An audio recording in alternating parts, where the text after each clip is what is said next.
Derek, obviously there's various reasons why people would be in foreclosure, stemming from not being able to pay their bills because of sickness, death, loss of job, etc., etc., etc., etc.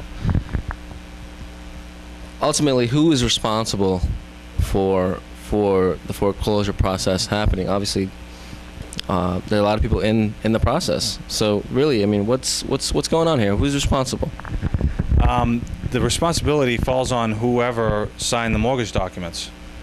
And the reason why it's an interesting question is because sometimes there's co-signers, friends or family that help someone purchase a home, right, who aren't using the home, who aren't, don't necessarily see the mortgage bill. Right. And so it doesn't just affect the person who lives in the home, but it affects that person as well. Right. Also, sometimes there's a question. I've run into a situation where there's a divorce, and only one of either the husband or the wife is actually on the deed, but both are on the mortgage.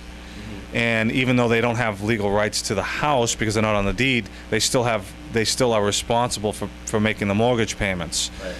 And it affects the credit if they don't.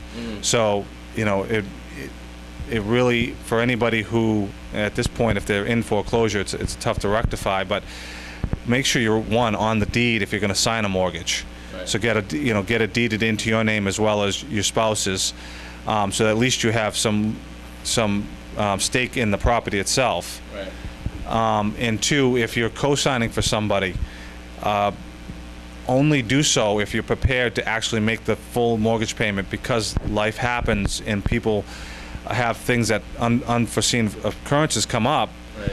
And they're not able to meet their obligations, and your credit gets affected if you've co-signed on that loan.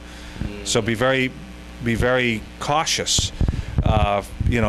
If anybody's approaching you, your son or daughter or niece or nephew or good best friend, right, more relationships have been ruined over money issues, and this is definitely a money issue. Right. So be very cautious. I mean, a lot of people have the blanket, they don't co-sign for people because they know what it can do to their relationships.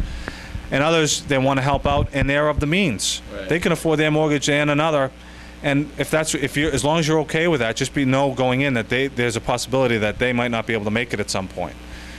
Because everybody goes in with good intentions, but life happens and things go wrong. So, just be cautious. Be very cautious. And this is actually one thing that I tell all my clients, Derek. It's not how much you can qualify when you buy a house, it's how much you're willing to pay every month. So definitely your budget is a key factor.